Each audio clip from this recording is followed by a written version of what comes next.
with the permission of the President and the Chief Guest, I am very grateful کہ مجھے آپ نے سمجھا کہ میں کچھ اس بات کو کرنے کے قابل ہوں کہ میں کہہ سکوں کہ جی بینکنگ لاز کیا ہیں اور شاید میں کچھ اپنا نالج آپ کے ساتھ شیئر کروں. اس کے لیے میں بہت شکر گزار ہوں.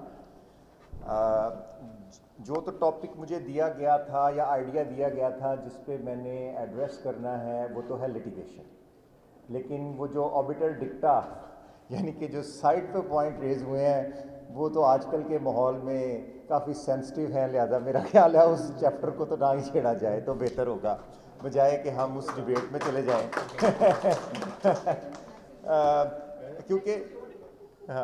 کیونکہ بات یہ ہے جی کہ بینگ اے لٹیگیشن لائر مجھے جو چیزیں سمجھ آئی ہیں جو میں آپ کے ساتھ شیئر کرنا چاہوں گا وہ تو ہے سبسٹانٹیو لا اور پروسیجرل لا.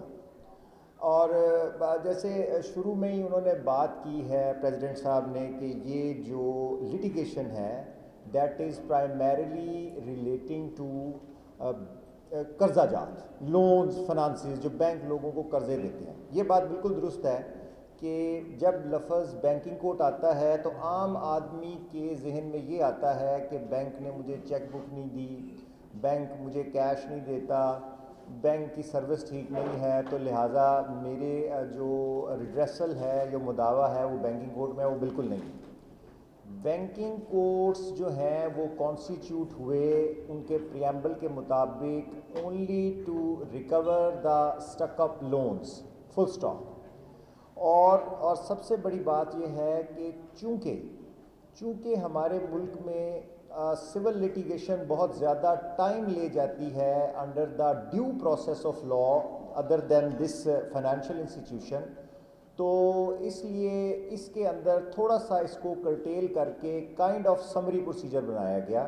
اگرچہ کہ آپ سب لوگوں کو یہ جان کے حیرانی ہوگی کہ یہاں بھی مقدمہ 10 سال چل جاتا ہے, تو پھر بھی اینی وے میری سمجھ کے مطابق یہ جو قانون ہے, یہ جو پروسیجر ہے اس کا, یہ انسپائرڈ ہے سی پی سی کے آرڈر 37 سے ملتا جلتا ہے جو کہ ڈیل کرتا ہے نیگوشیبل انسٹرومنٹس کے بنیاد پہ جو دعوے کیے جاتے ہیں.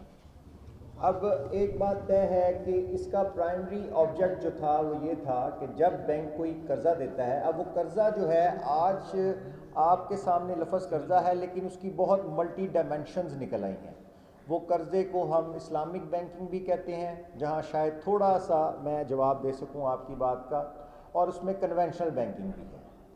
1984 میں اس ملک میں کہا گیا کہ اسلامک بینکنگ ہوگی. اب یہ آپ کو تھوڑا سا جناب پریزیڈنٹ صاحب آپ کو بھی جواب اس کا ملے گا. I am not in the favour of that but I am just giving you the reply. 1984 میں یہ کہا گیا کہ اس ملک میں اسلامک بینکنگ ہوگی, اور اسلامک بینکنگ کے طور پہ اسٹیٹ بینک نے ایک سرکولر جاری کیا جس کو سرکولر 32 یا 13 کہتے ہیں. اس کے تحت انہوں نے بینکس کو کہا کہ اب آپ نے جو بھی قرضہ دینا ہے وہ under Islamic mode of financing دینا ہے. لہٰذا ان کا نام رکھ دیا گیا مداربہ, مشارکہ, مراہبہ ایٹسیٹرا ایٹسیٹرا. اب پھر کویسچن یہ پیدا ہوا کہ سر جب ہم فنانس دیتے ہیں تو جب اس کے ڈسپیوٹ پیدا ہو جاتے ہیں تو جب ہم عام سول کورٹ میں جاتے ہیں تو یہ تو بہت لمبا کام ہے. تو اس کو سامنے رکھتے ہوئے ایک قانون بنا بینکنگ ٹریبونل آرڈیننس 1984, اور اس سے پہلے ایک قانون تھا بینکنگ آرڈیننس 1979.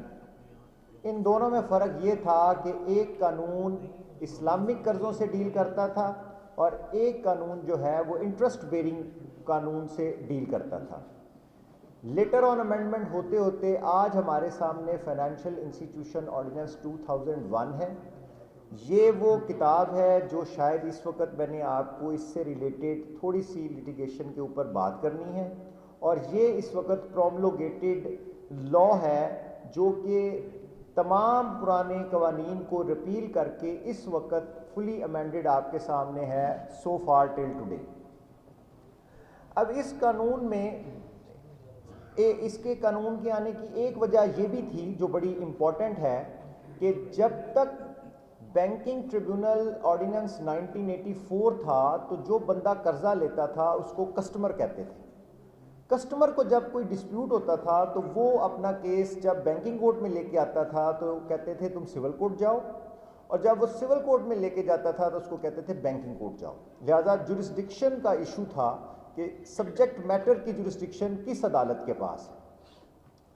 اس چیز کو ڈیل کرنے کے لیے پھر ایک قانون آیا, بینکنگ ایکٹ 1997, جس نے کہا کہ ہم ایک فورم پرووائڈ کریں گے دونوں لوگوں کو, فائنینشیل انسٹیٹیوشن کو اور کسٹمر کو, کہ وہ اپنے ڈسپیوٹس دونوں وہاں جا کے ریزالو کریں. لہٰذا ایک بات آپ ذہن میں رکھیے کہ بینکنگ کی ڈیفینیشن میں جب ورڈ کسٹمر یوز ہوتا ہے تو customer does not mean who is a account holder. This is very important thing, please note that اور keep in mind. Customer means the person who has obtained a loan or a finance facility, or a person who has given a guarantee which could be in form of personal guarantee or a mortgage. So customer is the one who has obtained finance and given a guarantee, and the financial institution is the one under this law who provides finance facilities. And what are the finance facilities? Finance facilities are technically loans.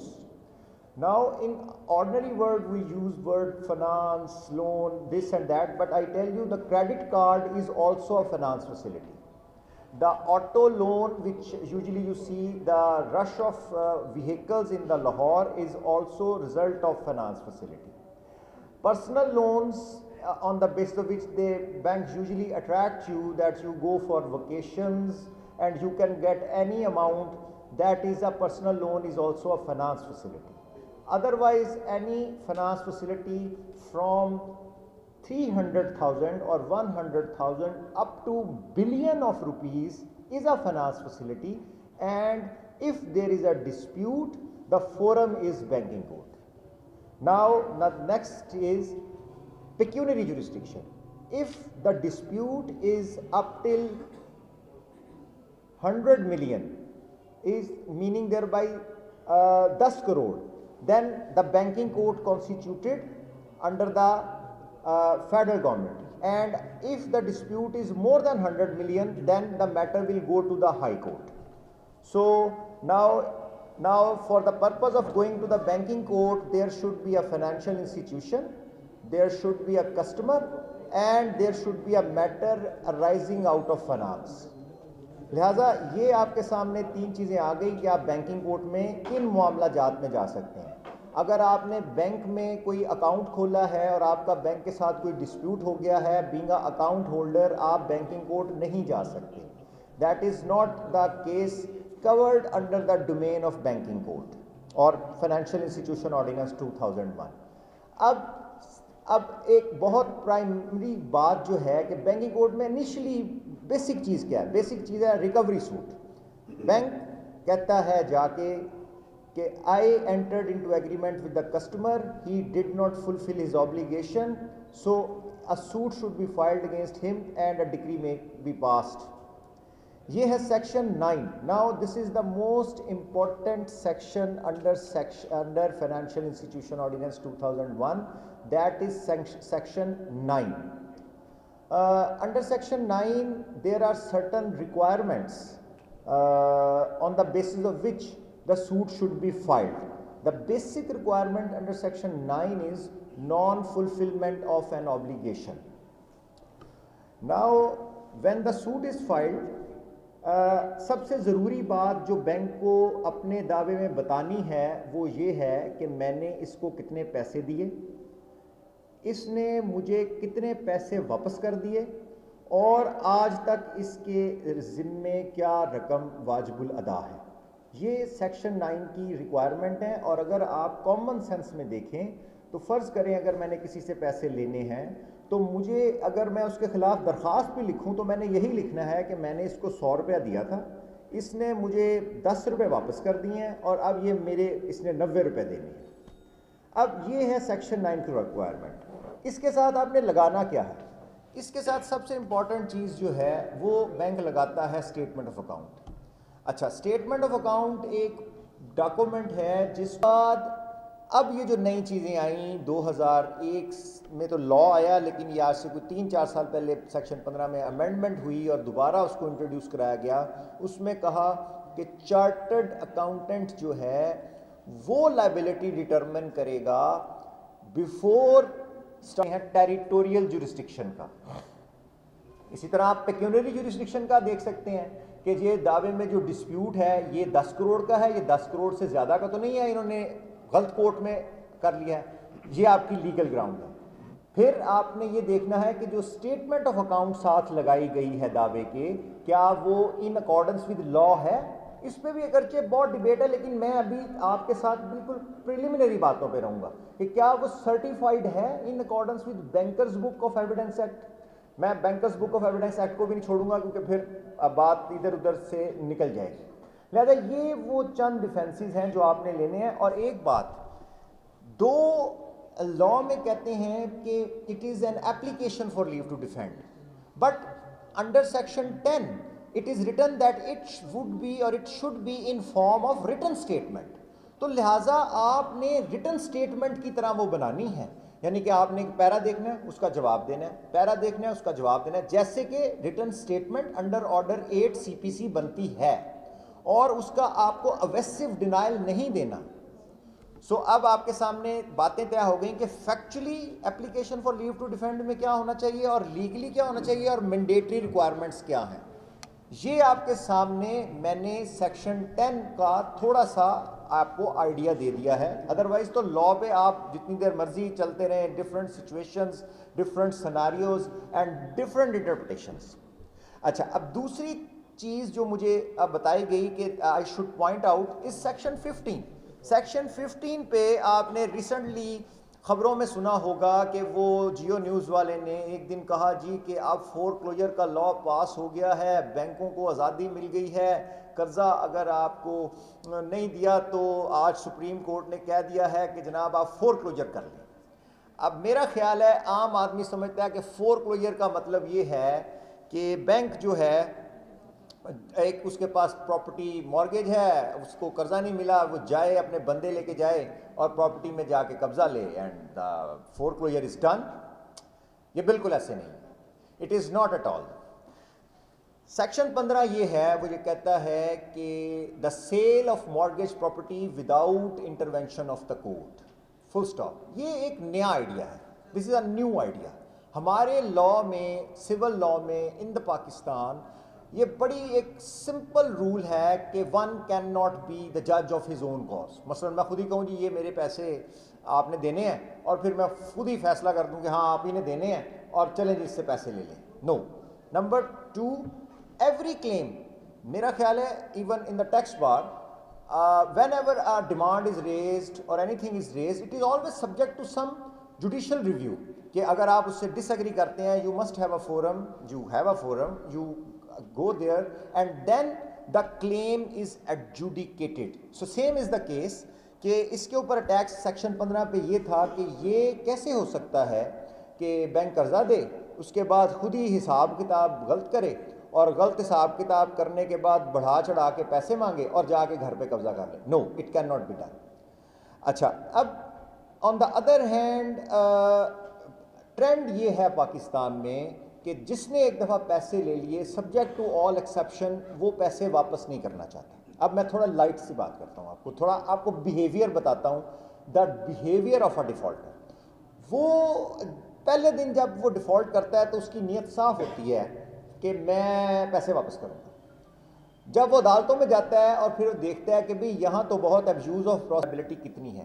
Technically to meet with the basic principle that without judicial adjudication or determining the liability no action can be taken, I think they are trying to dispense with that ground. اچھا، اب یہ دو چیزیں ہو گئی. زیادہ اخبار اشتہار کی باری آ گئی. جب لائبلٹی ڈٹرمن ہو گئی، نوٹس ہو گئے، تو اب اس پراپرٹی کی نیلامی کا اخبار اشتہار ہوگا. وہ ایک انگلش ایک Urdu, if I am not wrong, ایک انگلش ایک اردو اخبار میں اس کا اشتہار ہوگا. And after completion of all that formalities, then the date of auction, spot where it is going to be sold,